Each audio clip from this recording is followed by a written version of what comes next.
The city-state of Nandaria was a fractured place, where towering buildings of glass and steel scraped the smog-choked sky, but beneath them, the streets lay cracked and crumbling. Neon lights buzzed in the thick, polluted air, casting a sickly glow over a city that had long since forgotten the warmth of the sun. Nandaria had advanced in every way that mattered. Biotech enhancements, quantum networks, and genetic engineering had replaced nature, yet for all the advancements, the people were empty, disconnected from anything real. The royal palace, once a symbol of that hope and legacy, now stood as a relic of a forgotten past.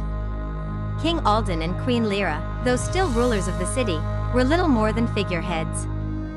True power lay in the hands of the corporations that controlled every aspect of life in Nandaria.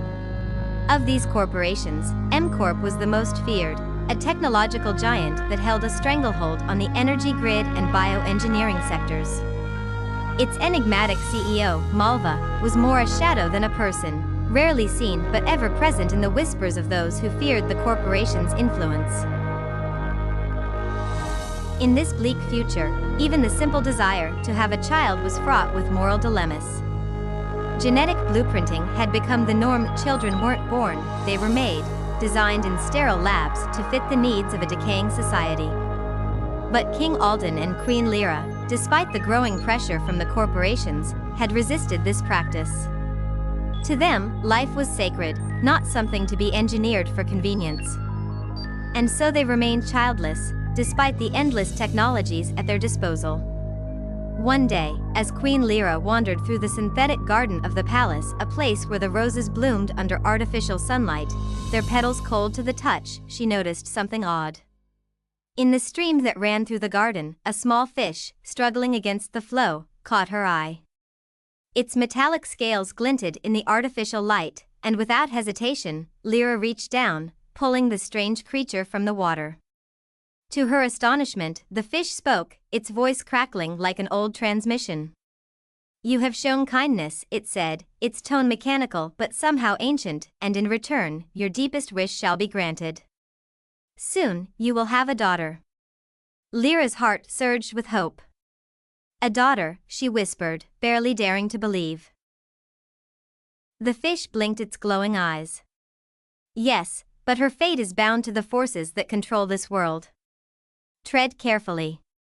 Before Lyra could question the strange prophecy, the fish disappeared into the depths of the stream, its mechanical tail flicking once before it was gone. She hurried back to the palace, her heart racing with a mix of hope and fear. Soon after, the fish's promise came true. Lyra gave birth to a beautiful baby girl, and they named her Briar Rose. To celebrate Briar Rose's birth, the royal couple invited the city's most powerful bioengineered beings, guardians who controlled Nandaria's vital systems, once revered as fairies. These guardians, with their cybernetic enhancements, governed the city's energy, seasons, and data networks.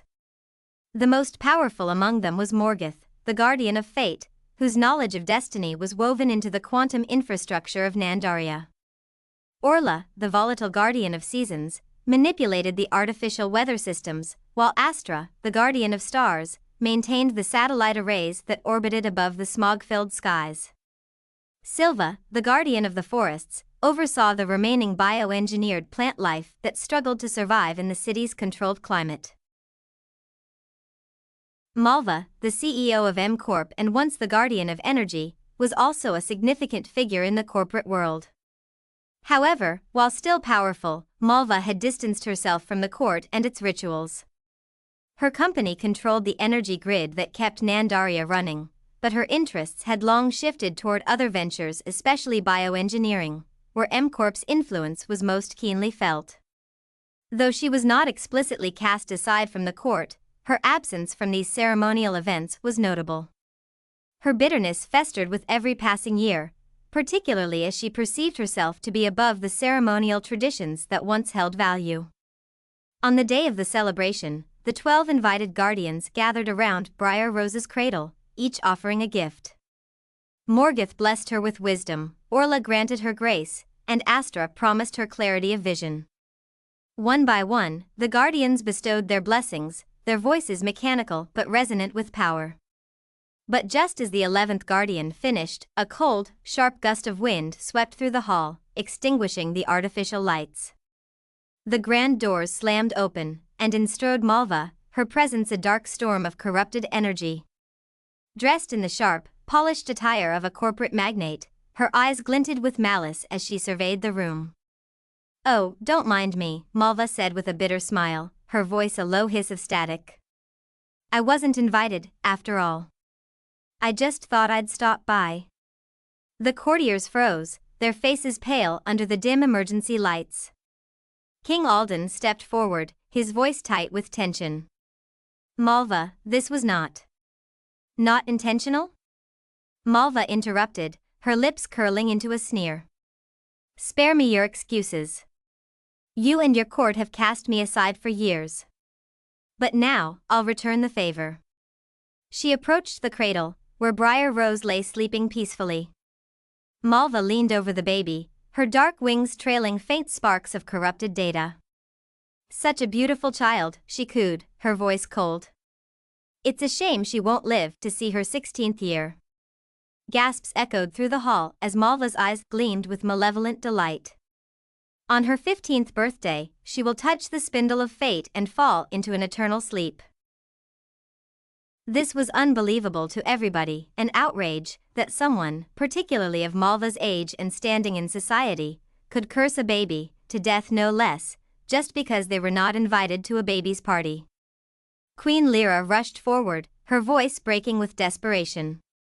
"Malva, please." But Malva simply smiled, her gaze hard and unforgiving.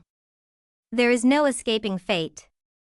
With a final, disdainful glance at the court, Malva turned and swept from the room, her dark energy trailing behind her like a shadow. The curse hung heavy in the air, and despite the blessings the guardians had bestowed, the royal couple knew that their daughter's future was now bound to a dark and uncertain fate. As CyberRose grew, the royal couple did everything in their power to protect her from the dark fate that had been laid upon her. They issued decrees to ban the use of certain technologies within the palace, especially any machinery connected to Malva's vast corporate empire, M-Corp.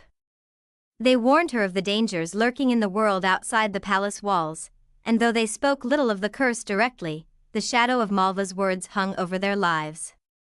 CyberRose was unaware of the full extent of the curse, but she often felt a strange tension surrounding her. Her natural curiosity drove her to explore every corner of the palace, and despite her parents' attempts to shield her, she couldn't resist the allure of the unknown. As her 15th birthday approached, the air in Nandaria grew thick with anticipation. Unknown to CyberRose, Malva had not only uttered a curse, but had tied it to a specific piece of technology deep within the bowels of M-Corp's sprawling labs. The spindle of fate that Malva had spoken of was not a mere metaphor, it was a machine, one designed to manipulate human consciousness. This machine, a relic of one of M-Corp's early experiments in mind control and longevity, had been hidden away for years. But Malva, ever calculating, had ensured that the spindle would find its way to CyberRose, no matter how well her parents tried to protect her. When the morning of that fateful day at last came, CyberRose wandered through the palace, feeling restless. The celebration that had been arranged for her felt hollow, and she found herself drawn to a part of the palace she had never explored before, a forgotten wing. The room she found contained machinery that had long been abandoned, technology from the early days of Nandaria's corporate expansion, machinery from M-Corp that had been used in the palace in the past, but forgotten when newer systems replaced it. This wing of the palace had remained sealed off, a relic of a time before M-Corp had perfected its hold on the energy sector. Inside, illuminated by the faint glow of the palace's emergency lights, stood a sleek, metallic machine. At the center of the machine, a spindle spun quietly, its needle gleaming with a faint, dangerous light.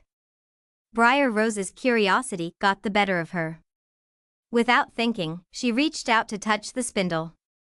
The moment her fingers brushed against it, a sharp pain shot through her hand, and her vision blurred. The spindle was no ordinary device, it was directly linked to M-Corp's vast network, a machine designed to trap human consciousness in a digital sleep, preventing the mind from waking. As CyberRose collapsed to the floor, Her body went limp, and her eyes closed as she fell into an enchanted sleep. The machine that housed the spindle whirred softly, sending out subtle pulses of energy that rippled outward, like waves in a pond.